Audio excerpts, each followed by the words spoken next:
Now, in person, not transcribed, not recorded, a distinguished cast from the theaters on Broadway in Grand Central Station.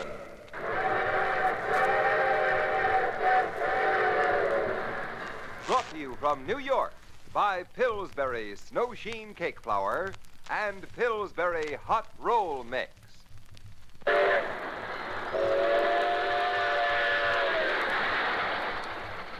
As a bullet seeks its target, shining rails in every part of our great country are aimed at Grand Central Station, heart of the nation's greatest city. Drawn by the magnetic force of the fantastic metropolis, day and night great trains rush toward the Hudson River, sweep down its eastern bank for 140 miles, flash briefly by the long road of tenement houses south of 125th Street, dive with a roar into the 2.5 mile tunnel which burrows beneath the glittering swank of Park Avenue, and then Grand Central Station. Crossroads of a million private lives. Gigantic stage in which are played 1,000 dramas daily.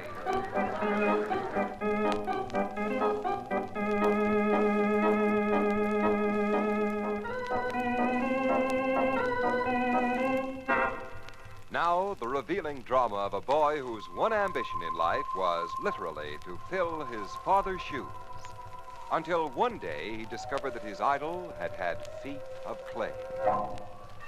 The slender, black-haired young fellow came out of Grand Central Station in a great hurry, and now, with rapid steps, walks west toward Broadway. But, little by little, his pace becomes slower and slower. A choking nervousness fills his throat. This is the big day. In less than 10 minutes, he will be auditioning for a famous theatrical agent. Now he sits in the great man's office, changing from his tan Oxfords into a pair of old patent leather dancing shoes. His hands tremble as he ties the laces. Almost lovingly, he pats the shoes. Bad shoes. The shoes he'd worn in the Follies and in all those other great shows. How could I possibly fill them? I wanted to turn and run before I fell flat on my face. But suddenly I wasn't afraid anymore. It was the magic I always felt in Dad's shoes, as if they knew the steps all by themselves. Sure, all I had to do was stand up, close my eyes, and they'd lead me through the routine from beginning to end.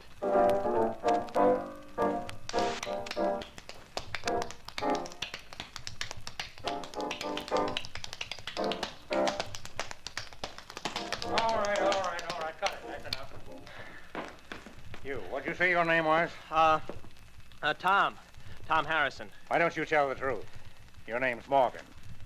You must be Lee Morgan's boy. No, Yes.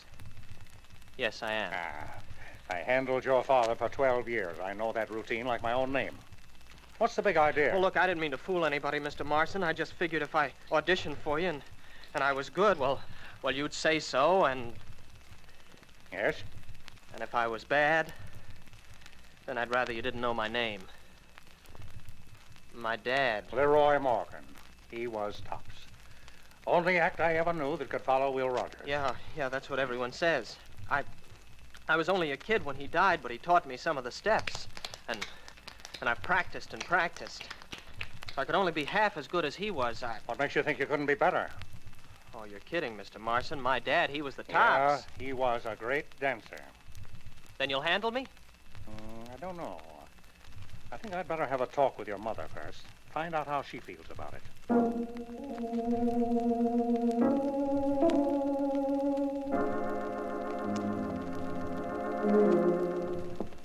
Oh, hello, Kate. Come in. Oh, Max, I'm so grateful that you phoned me about Leroy. Well, I'm glad to have an excuse for asking you to drop in here in my office.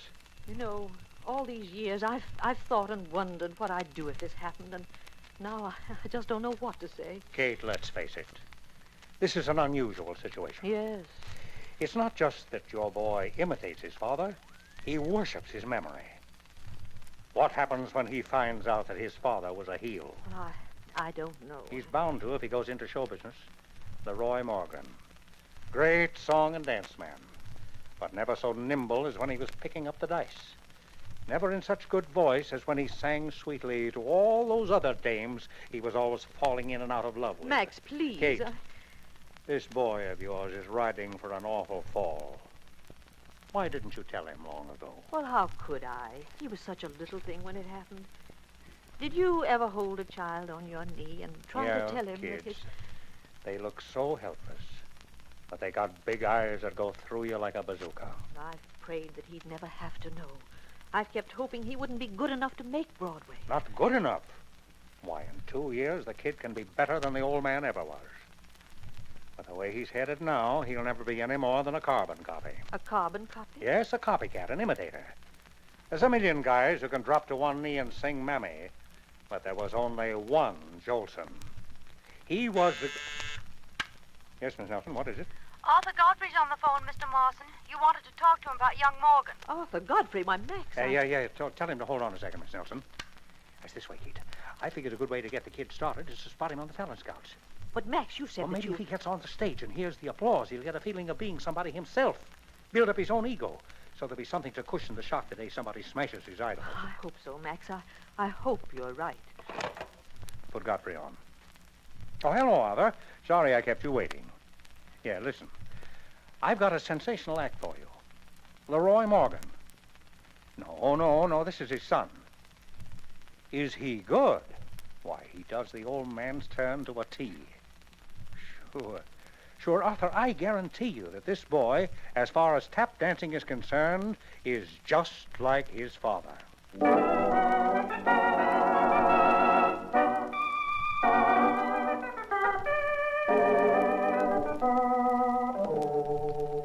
This is Galen Drake.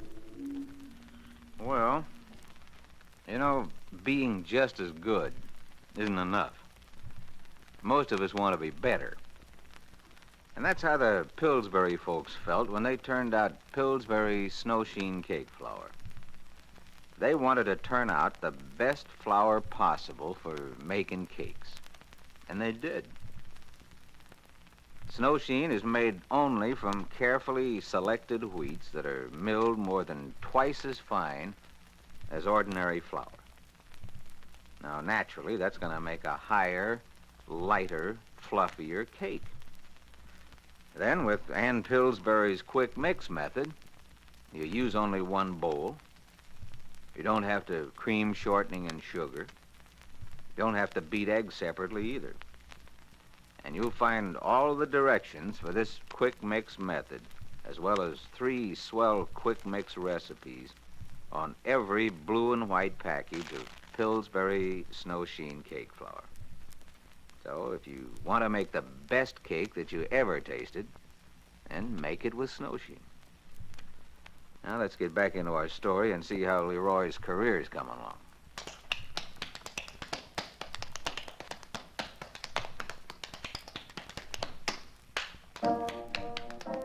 That call to Godfrey really threw the switch. The kid slammed the needle of the talent scout's applause meter way over to the end of the dial. From there, he started rocketing right to the top.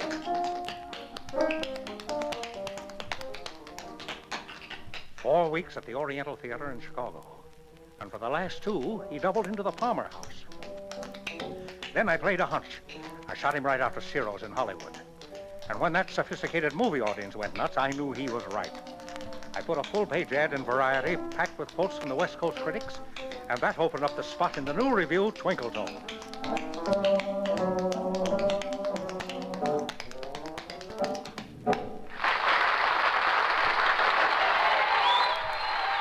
All that applause, all that love pouring across the footlights. It seemed to be covering young Leroy with a kind of golden protective armor. And for the first time, I relaxed. Max, did you see what Winchell says about me? Oh, relax, kid, like I am. They're all saying. Oh, but look, Winchell says I remind him of my dad in the good old days. So what? Don't you ever get tired of imitating your old man?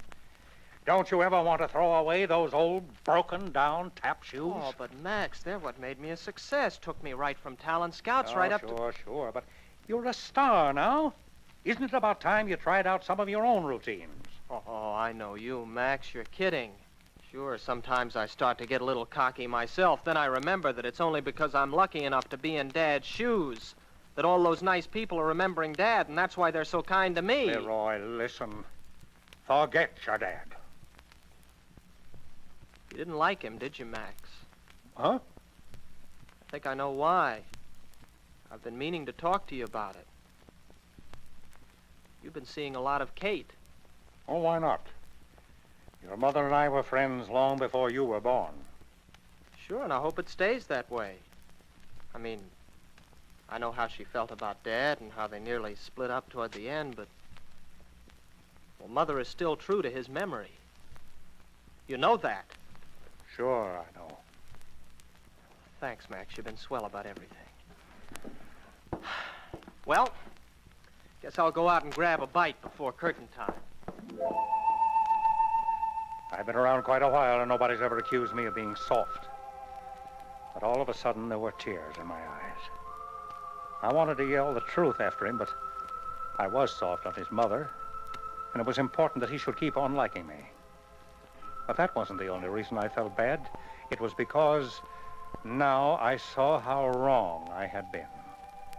Sure, the kid had built up a kind of armor against the slings and arrows of outrageous fortune if they came from the outside. But a fat lot of good that was going to do against something that was inside of him.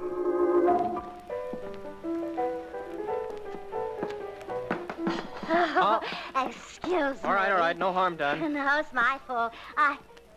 Leroy, Hello? you're not Leroy Morgan. He can't be. Oh, he's dead. You must mean my father. I'm Leroy Morgan, Jr. Oh, I didn't think I'd have that money. For a minute, though, I thought I was seeing a ghost. Golly, I feel kind of rocky. Gee, sit down, won't you? Oh, thanks. I just can hardly believe my eyes. You look like him, you talk like him. Baby, you give me the shivers. Well, I guess you knew my dad. Knew him? We was in the Follies together. Well, that's where I got my name, Vera Laverne. Ziggy gave it to me. Oh, those must have been the days, the follies, the vanities, the scandals. Yeah, them were the days everybody had fun. These days, what's to laugh? I wish I could have seen one of those Ziegfeld productions. You know, I do some of Dad's routine. You do? Hey, I bet I can help you. Help me? How? Well, I got a big scrapbook full of pictures from the Follies. You could see the costumes your father wore, and I can show you some of the steps. I know them. You come on home with me Well, and I'll... look, it's this way. I got a show Oh, tonight, you got so plenty of time. Well, grab a cab. I'll tell you all about him. Nobody knew your father better than me. Nobody.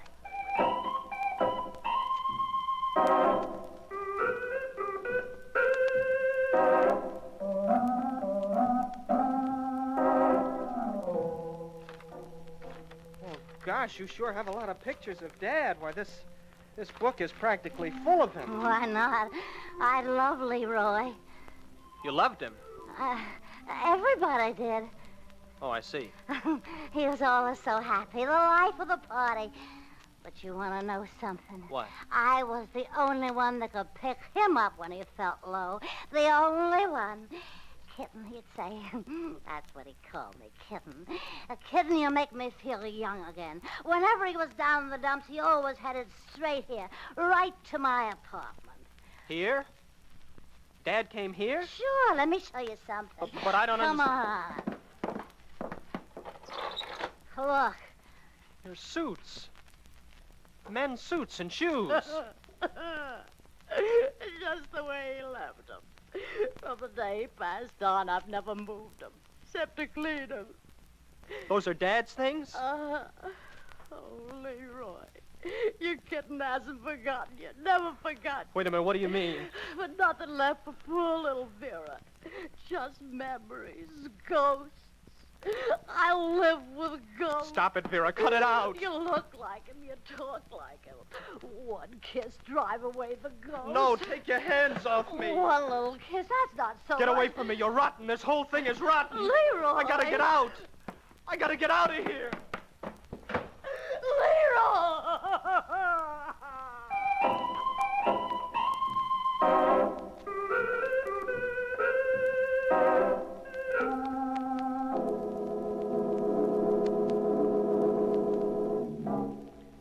Well, it's kind of tough to see something you built yourself up on fall apart, isn't it? And that's why some women never try to bake homemade hot rolls. They're scared of a disappointment.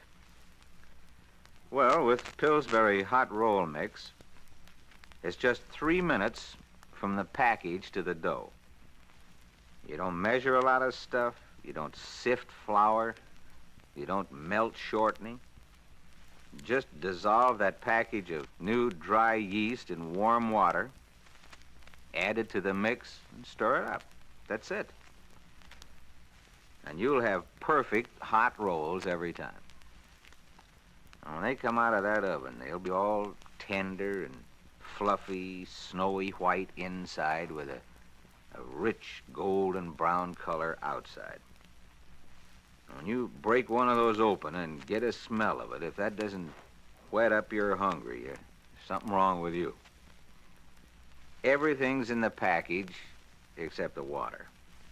And you can make the finest hot rolls that you ever tasted with Pillsbury hot roll mix. You or anybody else. Now, let's get back and see what this sudden revelation's gonna do to Leroy.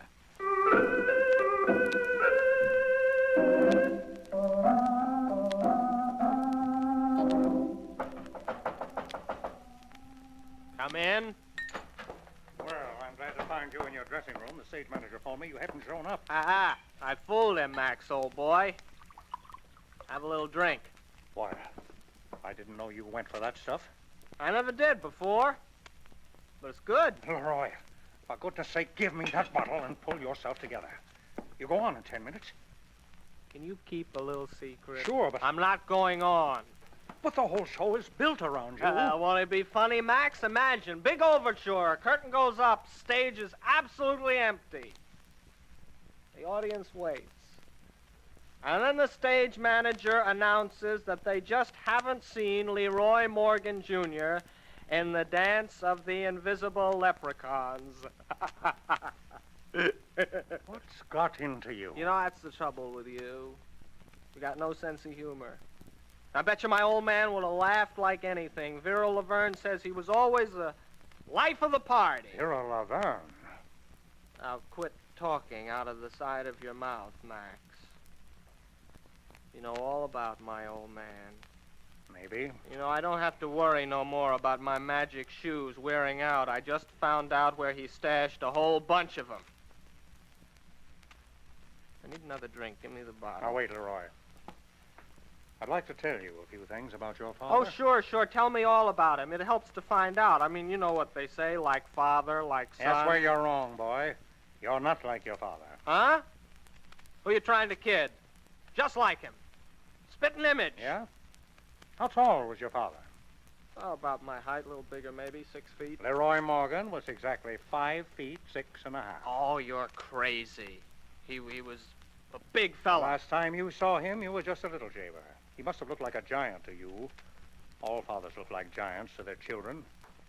If he had lived and you had grown up alongside him, you'd have seen him in his proper perspective. That's funny. I always thought he was a big, tall fella like me. No, he was short. He was short of being adult, too. That's what was wrong with him. He was the perennial juvenile. Juvenile? When he got too old for certain parts, he refused to believe it. Surrounded himself with a chorus of women who all chimed to tell him how young and wonderful he was. Oh, so that's how Vera Laverne got... As we get older, growth is the thing that matters.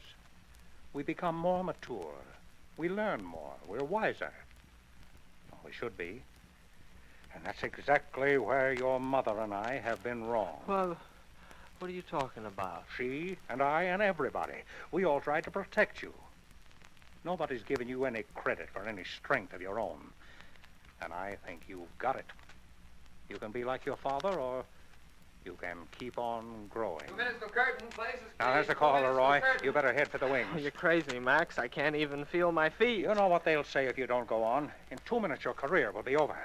You'll be blacklisted from coast to coast. The newspapers will have a field day. They'll dig up all the old stories about your father. No! Oh, well, what do you care? You can't have any feeling for him now. No, Max. No, I can't let that happen. He, Max, you gotta help me. Oh, I can't go out there and dance for you. You're on your own. Go on out there and do your stuff. All right, Max. All right, give me a hand. Yes, but... Help me out to the stage. I'll feel better knowing that you're in the wings.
boy. Boy, that did it. Leroy, do you hear that, boy? Gosh, I felt so funny out there.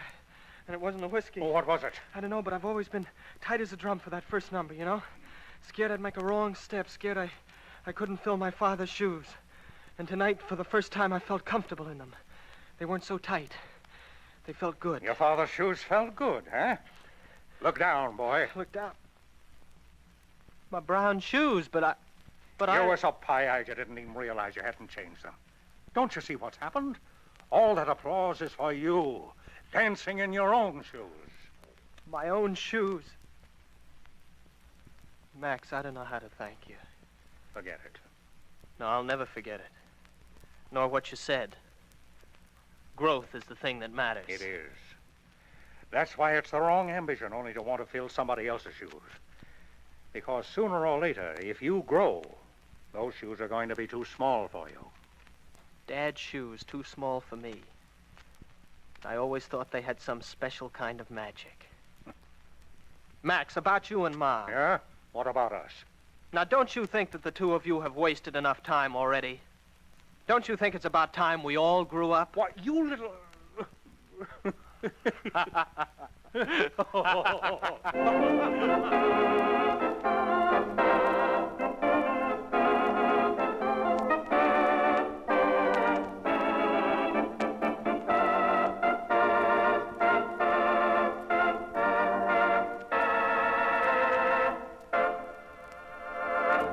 That was really wonderful, and in just a moment I'll be back with a complete cast of actors from the theaters on Broadway, plus program and cast notes for next week's broadcast. Now, I told you a while ago that with Pillsbury hot roll mix, it's only 3 minutes from package to dough. Just add that dry yeast to water, stir in the mix, and there's your dough. Now, homemade hot rolls served up with a cool salad or a plate of cold cuts can make a wonderful meal. And you can make the hot rolls easy. Then with Pillsbury hot roll mix, you can also make homemade coffee cake and sweet rolls and a number of other things, too. Can't miss the package. Big blue and white package, easy to spot there on your grocer's shelf. Pillsbury hot roll mix. Well, this is Galen Drake, and until next week, whenever you hear a train whistle, don't forget Grand Central Station. And now our cast. Today's Grand Central Station drama, If the Shoe Doesn't Fit, was written by Jesse Sandler and starred William Redfield as Larry, with Charles Dingle as Max Marston, Linda Watkins as Vera. Mrs. Morgan was played by Kathleen Comegis, with the tap dancing by Bob Shearer, the music by Lou White. Next week, 14 Days, a tender, heartwarming drama of the most important 2 weeks in a mother's life. The 14 days in which her boy must become a man. Our stars, Carmen Matthews, Broadway showstopper in Courtin' Time, Arnold Moss, Broadway star whom you will soon be seeing on the screen in Viva Zapata, and William Daniels, last on Broadway in Richard II. Until next week, this is your Grand Central Station narrator, Ken Roberts, saying goodbye, and for better baking, better buy Pillsbury, greatest name in flour. The Grand Central Station program was produced for Pillsbury Mills by Martin Horrell. Now, Cedric Adams. How'd you do? Yes, this is Cedric Adams speaking. Pull up a rocker for an easy 5. Transcribed for Pillsbury Pie Crust Mix. Ask any waitress, and she'll tell you that she can analyze your character by what you do with your cigarette ashes. This case was actually observed the other night in one of our better places. The woman customer was smoking through a long yellow holder. There were 2 ashtrays on the table. Her first flip of ashes went on the floor. The second she put on her plate, and the third found the same place. The fourth she put on the saucer, and believe it or not, she finished the smoke by taking the cigarette butt out of the holder, dunking it in her water glass, and then tossing the thing in her sherbet glass.